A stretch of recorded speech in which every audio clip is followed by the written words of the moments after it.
Hello students, welcome to Study Khazana. My name is Saloni Jain and today I'll be continuing the chapter 5th of your history textbook, that is the age of industrialization.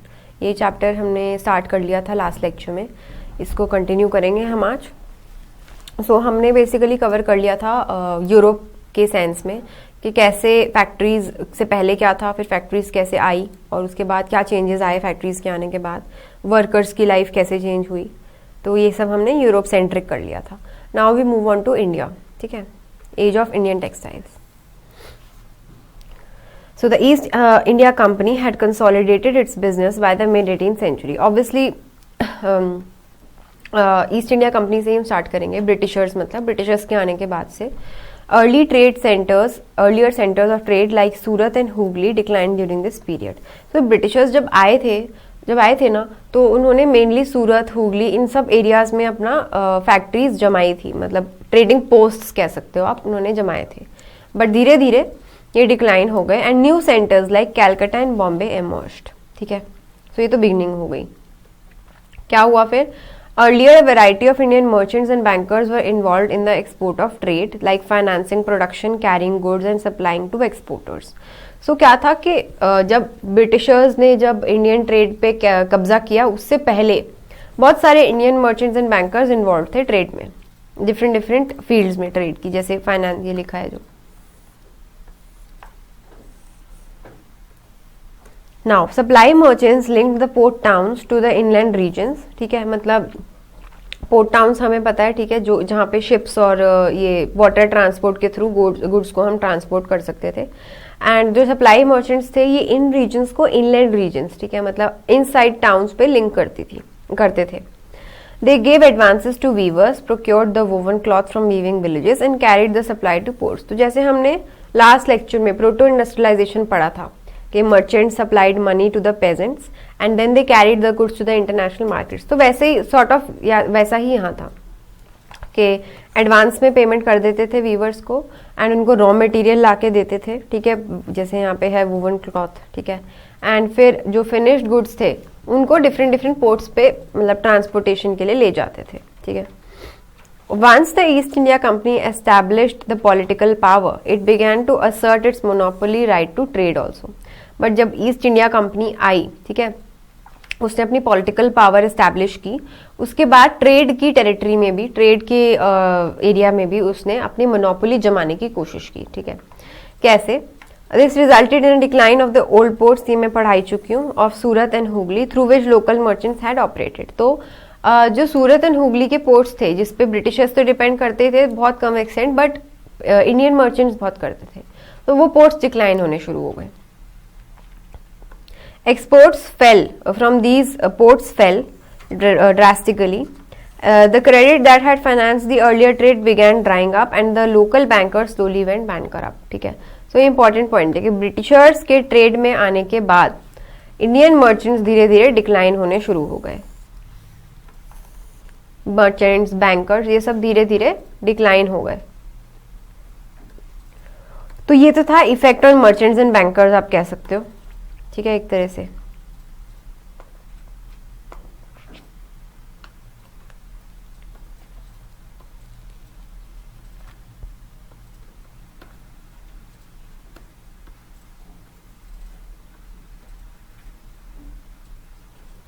अब हम करते हैं effect on viewers, जो basically producers थे. जैसे proto industrialisation वाले में pageants थे, यहाँ पर वीवर्स थे जो ट्रेडिशनली काम करते आए थे. तो उन पे क्या असर पड़ा?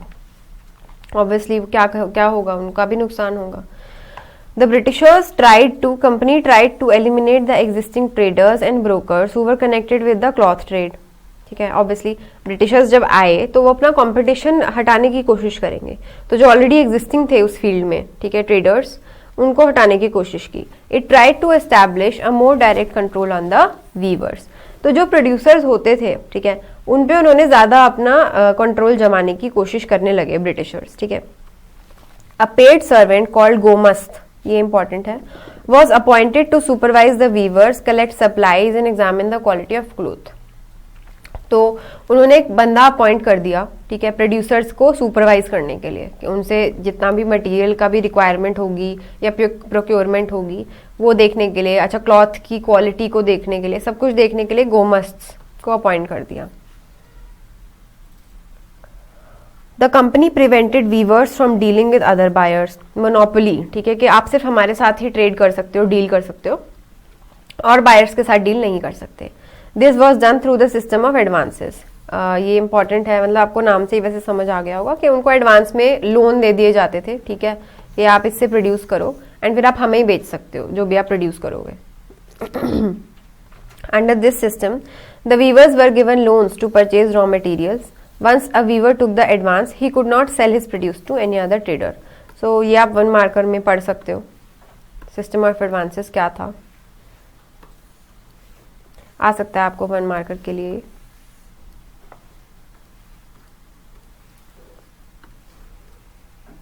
The new system of advances created many problems for the weavers, obviously.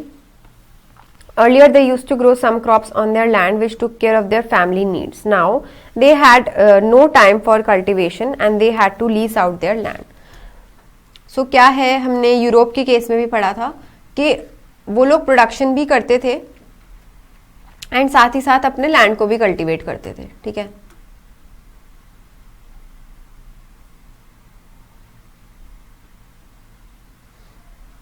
ऐसे इंडिया में भी ये सिस्टम था, बट जब से ये सिस्टम आया एडवांसेस का, और स्पेशली जब से ब्रिटिशर्स ने कंट्रोल लिया, उसके बाद से उनके पास टाइम ही नहीं बचता था कि वो अपने लैंड को कल्टीवेट करें या उस पर ध्यान दें।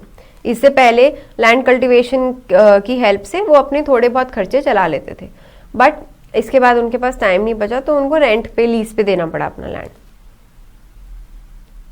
तो ये एक इफेक्ट था। अनलाइक द ट्रेडिशनल मर्चेंट्स मतलब जिनके साथ वीवर्स पहले काम करते थे, पहले जो सिस्टम क्या होता था कि मर्चेंट्स उनको पैसे देते थे, ठीक है, बट एक उनके कोर्डियल रिलेशन होता था उनका एक दूसरे के साथ, पैसे देते थे, वो गुड्स प्रोड्यूस करते थे एंड मर्चेंट्स उसको सप्लाई करते थे। बट अब किसके साथ रिलेशन था उनका? गोमस्त के साथ, जो उनको सुपरवाइज करता था। So unlike the traditional merchants, the gomastha was an outsider who had no social links with the villages. तो उनकी इतनी कोई बॉन्डिंग अच्छी नहीं होती थी गोमस्त के साथ। He used to visit with sepoys and peons and punished weavers who could not meet the deadline. So पहले ऐसा नहीं होता था, पहले जब ट्रेडिशनल मर्चेंट्स होते थे उनके साथ इनकी बॉन्डिंग थोड़ी अच्छी होती थी, ठीक है, कि अगर थोड़ा बहुत फ्लेक्सिबिलिटी चलती थी। बट जब से ये गोमस्त का सिस्टम इंट्रोड्यूस किया ब्रिटिशर्स ने, तब से वीवर्स को थोड़ी प्रॉब्लम होने लगी। उनको डेडलाइंस दिए जाने लगी कि आपको इस तक काम करना ही करना है, और अगर वो डेडलाइन मीट नहीं कर पाते थे तो उनको पनिश किया जाता था। Now the gomastha behaved arrogantly. There were reports of clashes between the weavers and gomasts in many villages. The weavers lost the space to bargain for prices and sell to different buyers. ये तो हम ऊपर पढ़ ही चुके हैं कि उनको different लोगों के साथ डील करने के लिए प्रोहिबिट कर दिया गया था। The price they received from the company was miserably low, and the loans they had accepted tied them to the company. जो सिस्टम ऑफ एडवांसेस था उसके बहुत सारे नेगेटिव्स थे कि एक तो लोन जो लेते थे, ठीक है, उसकी वजह से उनको ब्रिटिशर्स के लिए प्रोड्यूस करना ही करना पड़ता था। सेकेंडली उनको प्रोहिबिट कर देता था ये कि आप किसी डिफरेंट बायर के साथ डील नहीं कर सकते, और थर्डली जिस प्राइस पे ब्रिटिशर्स उनसे बाय करते थे फिनिश्ड गुड्स वो बहुत लो थे, ठीक है। तो ये सब वीवर्स के डिसएडवांटेज के लिए था। The system of advances resulted in many weavers falling in debt trap, कर्जे में डूब गए। In many places in Karnataka and Bengal, weavers deserted villages and migrated to other villages to set up looms. अपना ही काम करने के लिए वो छोड़ने लगे, ठीक है। Many weavers began to refuse loans, closed down their workshops and took to farming. कुछ ने migrate कर लिया और कुछ ने farming शुरू कर दी weaving का काम छोड़ के। So this was the effect on weavers, ठीक है, ये टॉपिक खत्म हो गया आपका। Now we move on to the next topic. Manchester comes to India. तो ये टॉपिक थोड़ा इंपॉर्टेंट है, इसको आप अच्छे से देखिए एक बार। By the beginning of the 19th century, a long decline of textiles exports from India initiated. ये बहुत इंपॉर्टेंट लाइन है, ठीक है। अभी आपको ये मैनचेस्टर कम्स टू इंडिया का मतलब आगे समझ आएगा, ठीक है। अभी आप इस टॉपिक की इंट्रो देखते जाइए पहले, कि सबसे पहले तो जो एक्सपोर्ट होते थे, टेक्सटाइल एक्सपोर्ट इंडिया से होती थी, वो धीरे धीरे कम होनी शुरू हो गई। थोड़े से फिगर्स हैं। In 1811-12, peace goods accounted for about 33% of India's exports, but it declined to less than 3% in 1850 to 51. तो करीब 40 साल 40 इयर्स के ही गैप में 33% से 3% वो डिक्लाइन हो गया export of textiles, because of pressure from the British piece goods. ठीक है, मतलब टेक्सटाइल बेसिकली एक्सपोर्ट होना थोड़ा धीरे हो गया। Because of pressure from the British manufacturers, the government imposed import duties so that the goods manufactured in Britain could sell in England. तो ये इंग्लैंड की बात हो रही है, ठीक है, कि अगर इंग्लैंड में इंडिया से या किसी और कंट्री से गुड्स आएंगे तो वहाँ के जो लोकल मैन्युफैक्चरर्स हैं, ब्रिटिश लोकल मैन्युफैक्चरर्स, उनको कंपटीशन फेस करना पड़ेगा।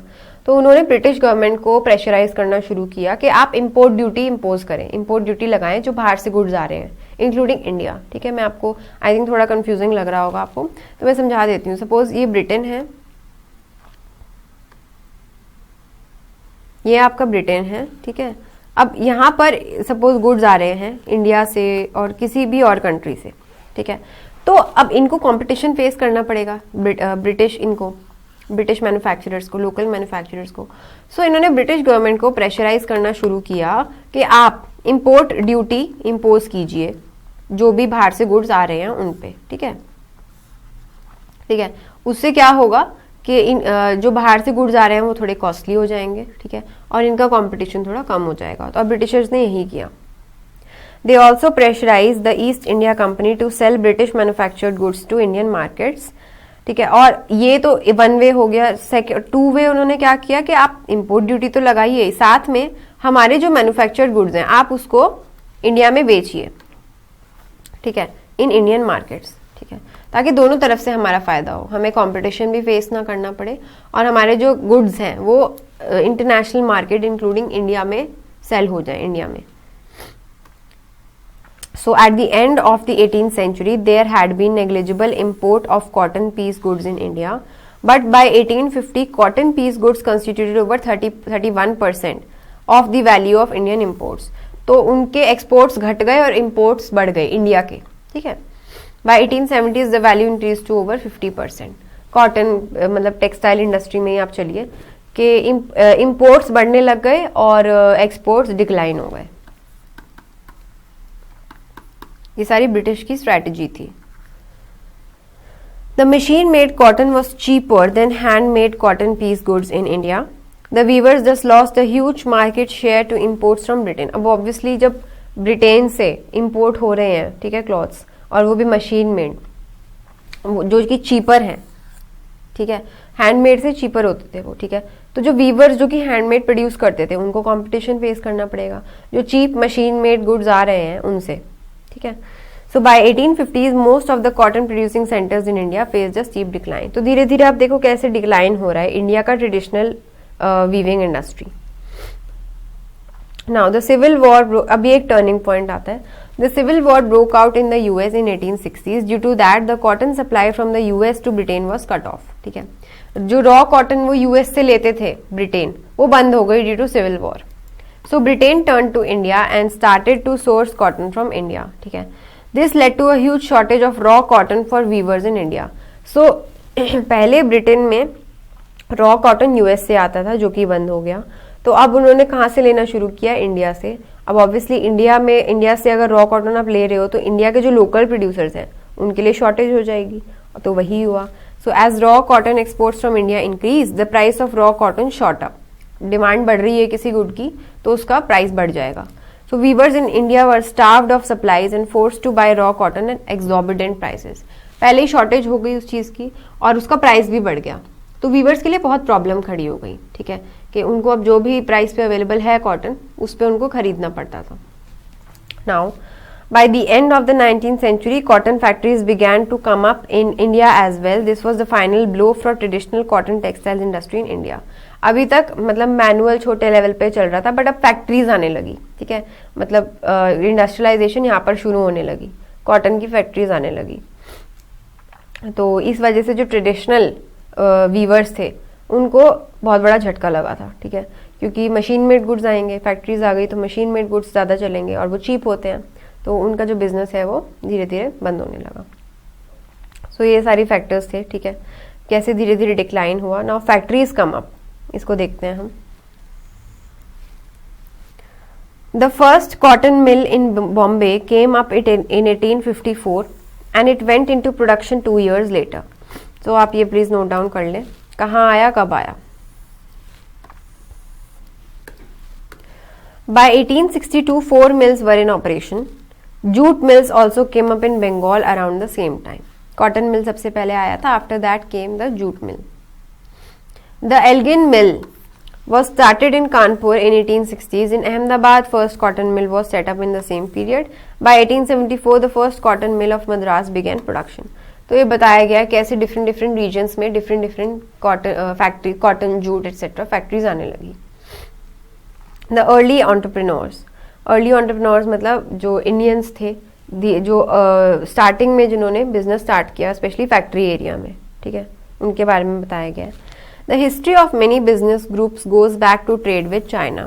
के फैक्ट्रीज आने से पहले भी ऑब्वियसली बिजनेसमैन थे इंडिया में, ठीक है, जो कि फॉरेन रिलेशंस रखते थे. So from the late 18th century, the British in India began to export opium to China and import tea from there. Many Indians took active participation in this trade by providing finance, procuring supplies and shipping the consignments. तो ये जो supply chain थी, ठीक है, इसमें बहुत सारे Indians भी पार्ट लेते थे. ब्रिटिशर्स की जो ट्रेड चल रही थी टी एंड ओपियम, इसमें बहुत सारे इंडियंस पार्ट लेते थे. Once these businessmen earned enough, they dreamt of developing industrial enterprises in India. आगे बढ़ते हैं. Dwarkanath Tagore was among the pioneers to begin industries in 1830s and 1840s. तो ये इंपॉर्टेंट पॉइंट है. अब हम फैक्ट्रीज की तरफ बढ़ रहे हैं धीरे धीरे. अभी तक तो सप्लाई चेन में पार्ट ले रहे थे वो, ठीक है, अब फैक्ट्री सेटअप हो रही है, ठीक है. Tagore's enterprise sank during the business crisis of 1840s, but in the later 19th century, many businessmen became successful industrialists. In Bombay, Parsis like Dinshaw Petit and Jamsetji Nusrawanji Tata, जो कि Tata group है आज बहुत बड़ा, उसकी शुरुआत यहाँ से हुई थी, went on to build huge industrial empires. Seth Hukumchand, a Marwadi businessman, set up the first Indian jute mill in Calcutta in 1917. You have to remember all these names, ठीक है, कि ये इंडियन बिजनेसमैन हैं सारे, जो कि शुरुआती दिनों में कौन थे, उन्होंने क्या सेटअप किया. The Birla Group was similarly started by successful traders from China. तो ये सारी इंडस्ट्रियलाइजेशन की शुरुआत है इंडिया में. Now, capital was also accumulated through other trade networks like Burma, the Middle East and Africa. मतलब यहाँ से भी trade relations थे. There were yet other commercial groups, but they were not directly involved in external trade. They operated within India, carrying goods from one place to another. तो local trade basically, ठीक है, with in the country, उस trade की बात कर रहे हैं कि उनके ये सब फंक्शंस थे.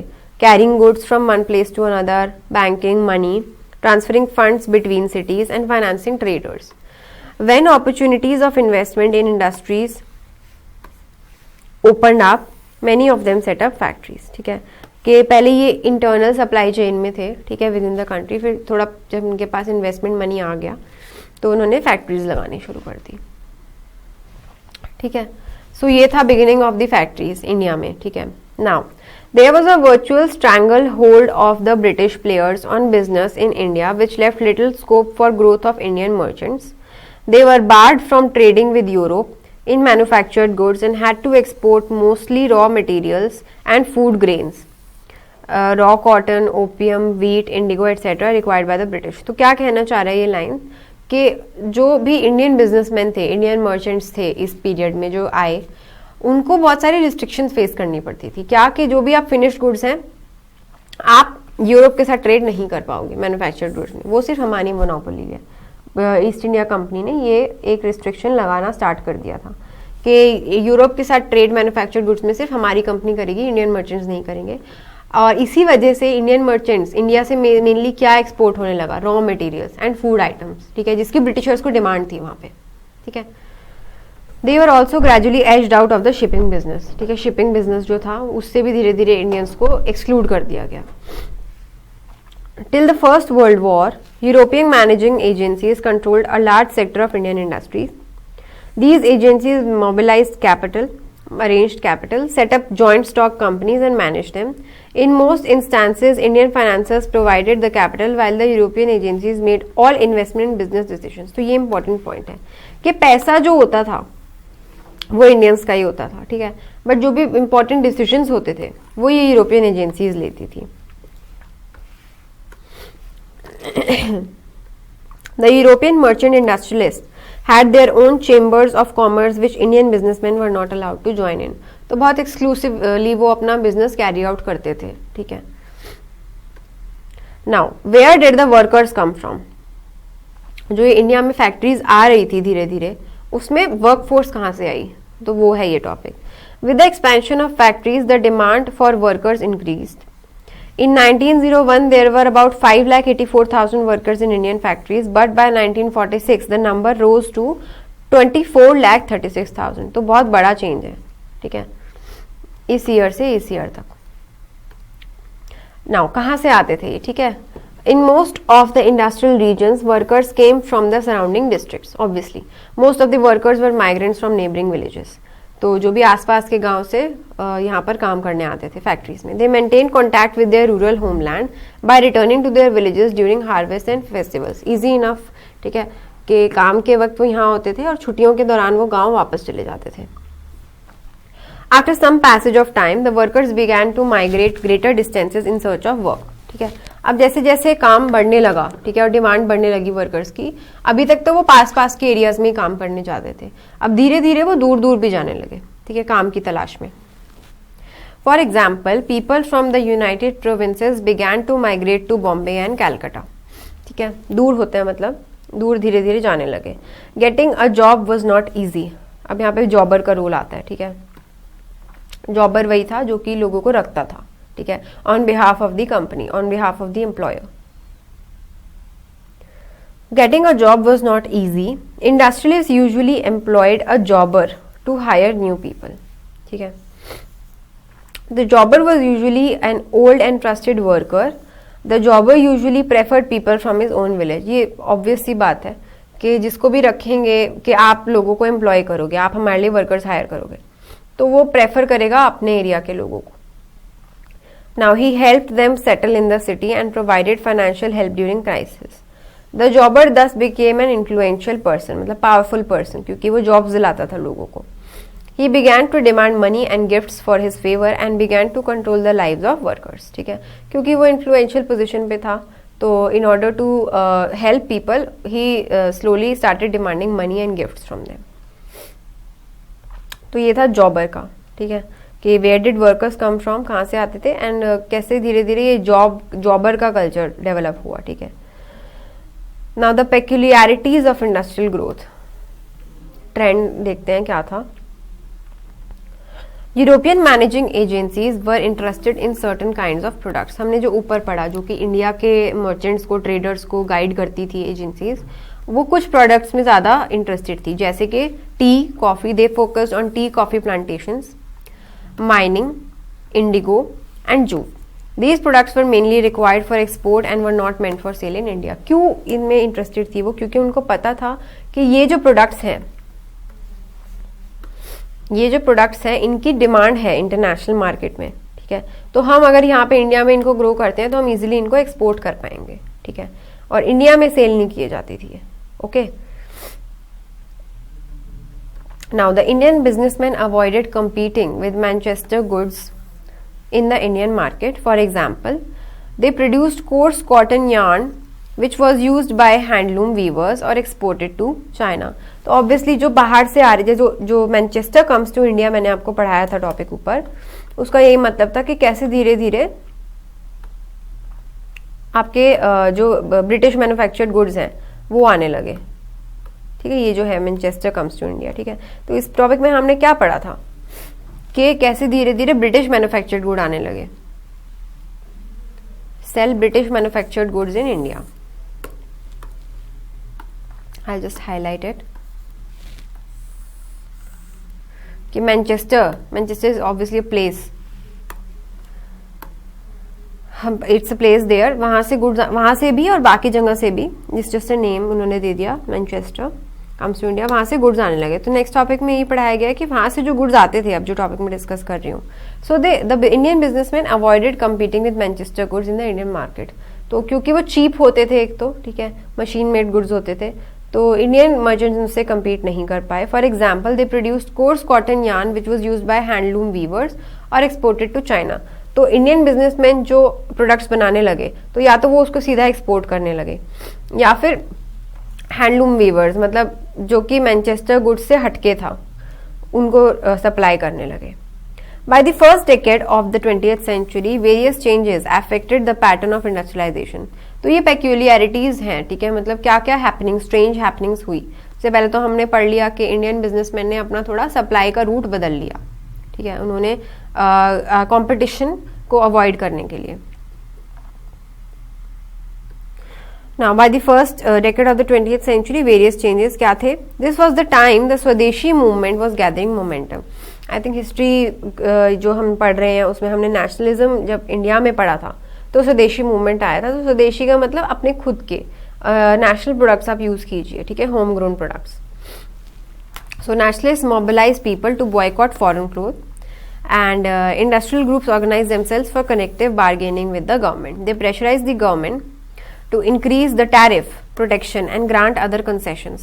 This was the period when the export of Indian yarn to China declined. This was because the produce from Chinese and Japanese mills flooded the Chinese market. तो एक तो स्वदेशी मूवमेंट हमने पढ़ा, ठीक है, उसमें क्या था कि नेशनल गुड्स आप यूज करो, फॉरेन गुड्स को मत यूज करो। सेकेंडली, इस पीरियड में चाइना की तरफ जो एक्सपोर्ट जाता था इंडियन यार्न का, वो कम होता चला गया। क्यों? बिकॉज चाइना में ऑलरेडी चाइना से और जापान से जो गुड्स आ रहे थे वो बहुत बढ़ गए थे, तो इसलिए इंडिया से जो गुड्स आ रहे थे उनका एक्सपोर्ट कम हो गया। So the Indian manufacturers began to shift from yarn to cloth production. Finished goods बनाने लगे अब वो। Between 1900 and 1912 the cotton piece goods production doubled in India.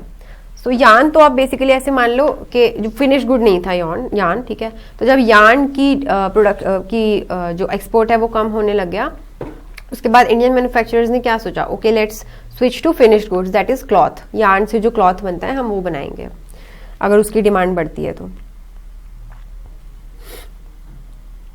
अच्छा, इस बीच में ये भी हुआ था कि जो इनके, मैंने आपको अभी बताया था कि industrial groups organize themselves for collective bargaining with the government, कि उनको थोड़े ट्रेड कंसेशंस दिए जाएं, ठीक है। सो ये थोड़े चेंजेस थे जो आए थे उस time. Now, industrial growth was still slow till the First World War. The war changed the situation. क्या हुआ कि फर्स्ट वर्ल्ड वॉर जब हुई तो डिमांड बढ़ी, एंड जो ब्रिटिश मिल्स थे फिर वो वॉर की जो डिमांड थी उस पर ध्यान देने लगे, ठीक है। So the British mills became busy in meeting the needs of the army, ठीक है। This resulted in decline of imports to India. अभी तक हमने क्या पढ़ा था कि धीरे धीरे ब्रिटिश मैन्युफैक्चर्ड गुड्स इंडिया में आने लगे, बट वॉर के दौरान ब्रिटिश जो थे वो वॉर आर्मी की तरफ ध्यान देने लगे, उनकी जो भी डिमांड्स हैं, तो इंडिया में इंपोर्ट कम हो गया थोड़ा ब्रिटिश गुड्स का। So there was a vast home market to be catered by the Indian mills, ठीक है। कि अब क्या था कि जब ब्रिटिश गुड्स आए इंडिया में तो ऑब्वियसली जो लोकल प्रोड्यूसर्स थे उनको थोड़ा कंपटीशन फेस करना पड़ा, बट जब वो ब्रिटिशर्स वॉर की तरफ ध्यान देने लगे तो इंडियन मैन्युफैक्चरर्स को थोड़ा सा राहत मिली कि उनको अब थोड़ा सा मार्केट खाली मिला, ठीक है, क्योंकि इंपोर्ट कम हो गए ब्रिटेन से। So the Indian mills were also asked to supply goods for the British army like jute bags, cloth for army uniforms, tents, leather boots, horse mule saddles and a host of other items. तो India को अपना local demand तो मिलने ही लगा, साथ में British की demand इतनी थी कि उनको ब्रिटिश की भी डिमांड्स को मीट करने की ऑफर आने लगी कि आप ये सब चीज़ें सप्लाई करो हमें। So this created a boom in the industrial activities. तो ये थोड़ा पॉजिटिव था इंडियंस के लिए, ठीक है।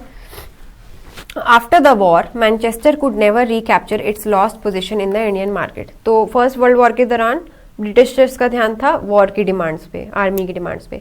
सो जब वॉर खत्म हुई उसके बाद ऑब्वियसली वो क्या कोशिश करेंगे कि चलो अब हम इंडियन मार्केट में दोबारा एंटर करते हैं, बट वो इतनी इजीली वो नहीं कर पाए दोबारा, ठीक है, it's difficult. The British industry was no longer in a position to compete with the US, Germany and Japan, ठीक है। सो वॉर के बाद उनको थोड़ा डिफिकल्ट हुआ अपनी पोजिशन वापस लाना, okay. So this was first world war का क्या इफेक्ट था. Now we move on to the next topic. Small scale industries predominate. नाम से ही आपको समझ आ रहा होगा स्मॉल स्केल इंडस्ट्रीज के पहले वो पॉपुलर होनी शुरू. प्रीडोमिनेट मतलब हाउ दे बिकेम पॉपुलर. ठीक है. In spite of industrial growth, large-scale industries formed only a small segment of the economy. About 67% of the large industries were located in Bengal and Bombay. ठीक है. तो industrial growth बढ़ रही थी but large scale industries इतनी popular नहीं थी अभी. However, small scale production continued to prevail in the rest of the country. छोटी लेवल की इंडस्ट्रीज ज्यादा पॉपुलर थी. Only a small portion of the industrial workforce worked in registered factories. This share was just 5% in 1911 and 10% in 1931. The rest worked in small workshops and household units, often located in alleys and by lanes invisible to passerby. इसका क्या मतलब है कि large scale industries कम थी और उनमें जो workers थे, रजिस्टर्ड वर्कर्स, वो भी कम थे क्योंकि मेजरली वर्कफोर्स कहाँ काम करते थे? स्मॉल स्केल इंडस्ट्रीज में, जो कि क्या होते थे? Small workshops and house hold units. ठीक है, जहाँ पर छोटे लेवल पे प्रोडक्शन होता था बट वर्कर्स बहुत सारे एम्प्लॉयड थे उस इंडस्ट्री में. ठीक है. तो स्मॉल स्केल इंडस्ट्रीज ज्यादा पॉपुलर थी उस time. Now the handicrafts expanded in the 20th century. While cheap machine-made thread wiped out the spinning industry in the 19th century, the weavers survived despite the problems. तो मैंने आपको बताया था कि machine made goods cheaper होते हैं, तो thread, machine made thread जब आया तो वीवर्स को थोड़ा कंपटीशन फेस करना पड़ा, but they survived somehow. In the 20th century, handloom cloth production expanded steadily, almost trebling between 1900 and 1940. बढ़ गया मतलब बहुत. ठीक है. So the handicrafts people also adopted new technology. For example, weavers started the use of fly shuttle in their looms. This increased productivity per worker and speeded up the production and reduced the labor demand. तो handicraft industry में थोड़े से changes आने लगे, production बढ़ने लगा, changes आने लगे. स्मॉल स्केल इंडस्ट्रीज की बात कर रही हूँ मैं. ठीक है, जो अभी हमने यहाँ पे पढ़ा था. By 1941, more than 35% of handlooms in India were fitted with fly shuttles. The percentage was 70 to 80 in major textile hubs like Travancore, Madras, Mysore, Cochin and Bengal, and many other small innovations helped in improving the productivity in the handloom sector. ठीक है, तो जो traditional sector चल रहा था ये थोड़ा सा रिवाइव हो गया बेसिकली. ठीक है. Amongst weavers, some produced coarse cloth while others wove finer varieties. The coarser cloth was bought by the poor and its demand fluctuated violently. ठीक है. कोर्स क्लॉथ मतलब जो थोड़ा चीप होता था, तो ऑब्वियसली उनको थोड़े poor strata of the society खरीदते थे एंड उसकी डिमांड फ्लक्चुएटेड मतलब घटती बढ़ती रहती थी. ठीक है. In times of bad harvest and famines when the rural poor had little to eat and their cash income disappeared, they could not possibly buy cloth. कि जब भी अगर उनकी फसल क्रॉप फेल हो गई, ठीक है, तो ऑब्वियसली वो ज़्यादा कपड़े वपड़े नहीं खरीदेंगे. ठीक है, तो इसकी कोर्स क्लोथ की डिमांड कम हो जाती थी. The demand for the finer varieties bought by the well to do was more stable. तो जो फाइनर क्वालिटी का क्लॉथ था ऑब्वियसली जिसको थोड़े वेल टू डू फैमिलीज खरीदेंगी, उसकी डिमांड थोड़ी स्टेबल थी. The rich could buy these even when the poor starved, क्योंकि दिस इज एक सेल्फ एक्सप्लेनेटरी कि जो रिच लोग हैं वो बैड टाइम्स में, गुड टाइम्स में कपड़े की जो डिमांड है वो इतनी फ्लक्चुएट नहीं करेगी for the well of families. Famines did not affect the sale of Banarasi or Baluchari saris. Moreover, as you have seen, mills could not imitate specialized weaves. Saris with woven borders or the famous lungis and handkerchiefs of Madras could not be easily displaced by mill production. ठीक है. So ये कुछ example दिए उन्होंने cloth items के. तो इसमें basically यही बताया गया है कि एक टाइप का जो क्लॉथ था, कोर्स क्लॉथ, उसका जो डिमांड था वो फ्लक्चुएट होता रहता था, बट जो फाइनर क्लॉथ्स थे और जो एग्जांपल्स दिए हैं जैसे ये बनारसी साड़ी एटसेट्रा, जो थोड़े हाई आप कह सकते हो वेल ऑफ फैमिलीज बाय करती थी, उनकी डिमांड इतनी फ्लक्चुएट नहीं करती थी. Weavers and other craftspeople who continued to expand production through the 20th century did not necessarily prosper. They lived hard lives and worked long hours. Very often, the entire household, including all the women and children, had to work at various stages of the production process.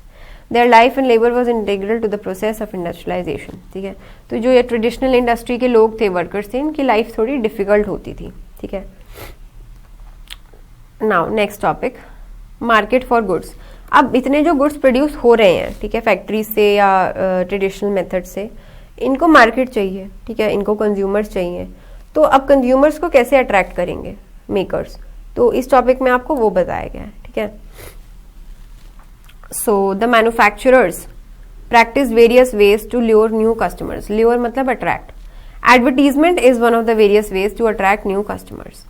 Advertisements make products appear desirable and necessary. We all know ads क्या करते हैं, they try to shape the minds of people and create new needs. They appear in newspapers, magazines, hoarding, street walls, TV screen etcetera. So ads इस दौरान आने लगे, ठीक है, products के। But if we look back into history, we find that from the very beginning of the industrial age, ads have played a part in expanding the market for products and in shaping a new consumer culture. Ads की beginning यहीं से थी basically, ठीक है, कि जो producers थे उन्होंने अपने प्रोडक्ट्स को शो करना शुरू किया, ठीक है, एड्स में, ठीक है, कि हमारे प्रोडक्ट की ये खूबियां हैं, आप इनको खरीदिए। और फिर अभी हम आगे देखेंगे कैसे उन्होंने गॉड्स की और डिफरेंट पर्सनालिटीज की इमेजेस को एड्स में इंक्लूड करना शुरू किया। The producers from Manchester labelled their products to show the place of manufacture. Made in Manchester, जैसे मेड इन इंडिया लिखा होता है, made in China, made in Italy, ये सब लिखा होता है। तो जो मैनचेस्टर के प्रोडक्ट्स थे उसमें लिखा होता था the label made in Manchester. It was considered to be the sign of good quality. The labels also carried beautiful illustrations. Illustrations often carried the images of Indian gods and goddesses, ठीक है। God's and goddesses को क्यों include करते थे, because this was a good attempt to develop a local connect with the people, कि अगर वो अपने देवी देवताओं की तस्वीर देखेंगे तो वो उससे ज्यादा रिलेट कर पाएंगे प्रोडक्ट से। It was as if the association with gods gave divine approval to the goods being sold. Imprinted image of Krishna or Saraswati was also intended to make the manufacturer from a foreign land appear somewhat familiar to Indian people. कि अगर उस product पे वो अपने God की तस्वीर देखेंगे तो उनको लगेगा कि हाँ ये प्रोडक्ट अच्छा है, ठीक है, क्योंकि इसे हमारे गॉड से वैलिडेशन मिली हुई है। ये उनके तरीके थे ऑफ कोर्स प्रोड्यूसर्स के। और वही फॉरेन जो मैन्युफैक्चरर होते थे ताकि वो इंडियंस के साथ कनेक्ट कर पाए, ठीक है, इंडियन पॉपुलेशन के साथ। By the late 19th century, manufacturers began distributing calendars to popularize their products. Calendar पे एडवर्टीजमेंट होती थी। A calendar has a longer shelf life than newspaper और magazines. पूरे साल हैंग होता है कैलेंडर, तो हर दिन प्रोडक्ट की एडवर्टीजमेंट होती रहेगी automatically. It works as a constant brand reminder throughout a year. In these calendars, once again, we see the figures of gods being used to sell new products. तो ये बहुत common हो गया था उस टाइम, ठीक है, using the images of gods and goddesses. Like the images of gods and goddesses, figures of important personages of emperors, nawabs adorned advertisement and calendars. तो जैसे इन्होंने गॉड्स एंड गॉडेसेस की इमेजेस की इन्होंने प्रिंट, वैसे important famous personalities की images भी use करनी स्टार्ट कर दी एडवर्टीजमेंट में। वो क्या दिखाना चाहते थे कि ये पर्सनालिटीज भी हमारे प्रोडक्ट्स यूज करती हैं, सो आपको भी यूज करने चाहिए। जैसे आज हम देखते हैं बहुत सारी सेलिब्रिटीज एडवर्टीजमेंट में देखते हैं हम, ठीक है, तो वो अगर हमें लगता है कि अगर सेलिब्रिटीज ये प्रोडक्ट यूज कर रही है तो yes this is a good product. तो यही स्ट्रैटेजी इन्होंने पहले अपनाई थी। The message very often seemed to say, if you respect the royal figure, then respect this product. When the product was being used by kings or produced under royal command, its quality could not be questioned. कि अगर king या कोई भी important personality उसको use कर रही है तो obviously इसकी quality अच्छी होगी। The Indian manufacturers often highlighted nationalist messages along with their advertisement in an attempt to develop a better connect with the potential customers. जो इंडियन मैन्युफैक्चरर्स थे वो थोड़ा नेशनलिज्म की तरफ मैसेजेस दे देते थे, ठीक है, कि this is your own product, आपकी कंट्री का प्रोडक्ट है, तो यू शुड यूज इट। तो ये सारी एडवर्टाइजमेंट स्ट्रैटेजीज हमने पढ़ी, ठीक है। तो ये लास्ट टॉपिक था आपके लेक्चर का। So this is it for today's lecture. In the next lecture, I'll be discussing the questions and answers of this chapter. ठीक है? So thank you so much for watching and we'll be back with the next video soon.